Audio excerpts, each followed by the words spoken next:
English channel পাড়ি দিয়ে নতুন জীবনের স্বপ্ন, কিন্তু সেই স্বপ্ন মুহূর্তেই পরিণত হলো দুঃস্বপ্নে। অতিরিক্ত যাত্রী বোঝাই একটি নৌকায় আগুন লাগার পর জীবন বাঁচাতে সাগরে ঝাঁপ দেন অনেক অভিবাসী। ফ্রান্সের উপকূলের কাছে ফরাসি ও ব্রিটিশ কর্তৃপক্ষের যৌথ অভিযানে শেষ পর্যন্ত উদ্ধার করা হয়েছে ১৭৩ জন অভিবাসীকে। কর্তৃপক্ষ জানিয়েছে, ফরাসি এবং ব্রিটিশ জলসীমার মাঝামাঝি পৌঁছানোর পর নৌকাটির ইঞ্জিনে আগুন ধরে যায়। পরিস্থিতি ভয়াবহ হয়ে উঠলে অনেক যাত্রী পানিতে ঝাঁপ দেন।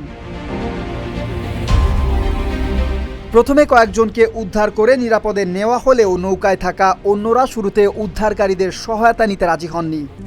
RICL TMX, যুগের পর যুগ স্থাপনা থাকে মজবুত। পরে পরিস্থিতির অবনতি হলে বড় পরিসরে অভিযান চালিয়ে সবাইকে নিরাপদে তীরে আনা হয়।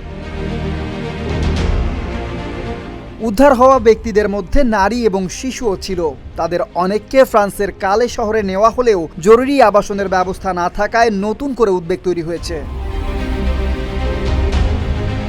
ফরাসি কর্তৃপক্ষ বলছে, ২০১৮ সালে ছোট নৌকায় ইংলিশ চ্যানেল পাড়ি দেওয়ার প্রবণতা শুরুর পর এটি অন্যতম বড় উদ্ধার অভিযান। সাম্প্রতিক সময়ে বড় আকারের নৌকা এবং অতিরিক্ত যাত্রী বহনের কারণে দুর্ঘটনার ঝুঁকিও বেড়েছে।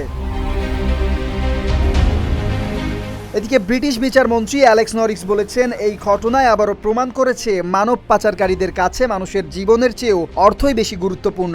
আর সীমান্ত নিরাপত্তা আরও জোরদারের দাবি তুলেছে অভিবাসন বিরোধী রাজনৈতিক দলগুলো।